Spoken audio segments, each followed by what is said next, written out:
இலங்கைக்கு எதிரான தீர்மானத்தை ஐநா மனித உரிமைகள் ஆணையத்தில் அமெரிக்கா சமர்ப்பித்துள்ளது.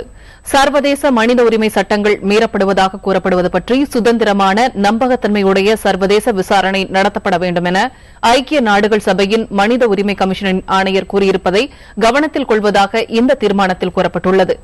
அமெரிக்கா சமர்ப்பித்திருக்கும் இந்த தீர்மானத்தில் மனித உரிமை கமிஷன் ஆணையர் கூறியிருக்கும் பரிந்துரைகளை நிறைவேற்ற வேண்டும், கற்றுக்கொண்ட பாடங்கள் மற்றும் நல்லிணக்க ஆணைக்குழுவின் அறிக்கையில் கூறப்பட்டிருக்கும் ஆக்கப்பூர்வமான பரிந்துரைகளை நிறைவேற்ற வேண்டும், பரிந்துரைகளை நிறைவேற்ற இலங்கை அரசின் ஒப்புதலுடன் மனித உரிமை ஆணையம் அறிவுரைகளை தர வேண்டும் போன்றவை இந்த தீர்மானத்தில் கூறப்பட்டுள்ளன.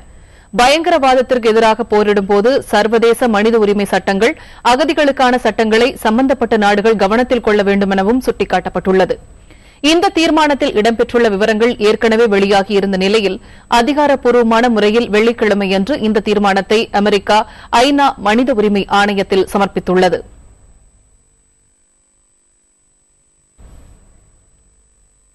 ஜெனீவாவில் நடைபெறும் ஐநா மனித உரிமை மாநாட்டில் இந்தியாவின் நிலைப்பாடு என்ன என்பது குறித்து தொலைபேசி வாயிலாக நமது செய்தியாளர் தர்ஷன் ராஜகோபால் தரும் கூடுதல் தகவல்களை கேட்கலாம். வாக்கெடுப்பு நடத்தப்படாமல் அதனை இலங்கை ஆட்சேபனை இல்லாமல் ஏற்றுக்கொள்ளக்கூடிய சந்தர்ப்பங்கள் ஏற்படுமாறுதான் இந்தியாவும் வலியுறுத்துகிறது.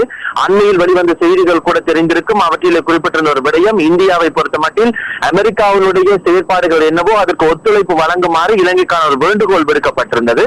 ஆனால் மாற்றங்களோடு தான் இது வரும் என எதிர்பார்க்கப்படுகிறது. காரணம், சர்வதேச ரீதியான ஒரு தலையீடு இலங்கையில் வருவதனை இந்தியா கடைசி வரை இருக்கும் என்ற ஒரு தொனிப்பொருள் தான் இங்கு ராஜதந்திர உயர் மட்டத்திலே காணப்படுகிறது. இதற்கான மறைமுகமான ராஜதந்திர உறவு முறைகளும் அதற்கான கலந்து ஆலோசிப்பான கூட்டங்களும் நடைபெற்றுக் கொண்டிருக்கிறது.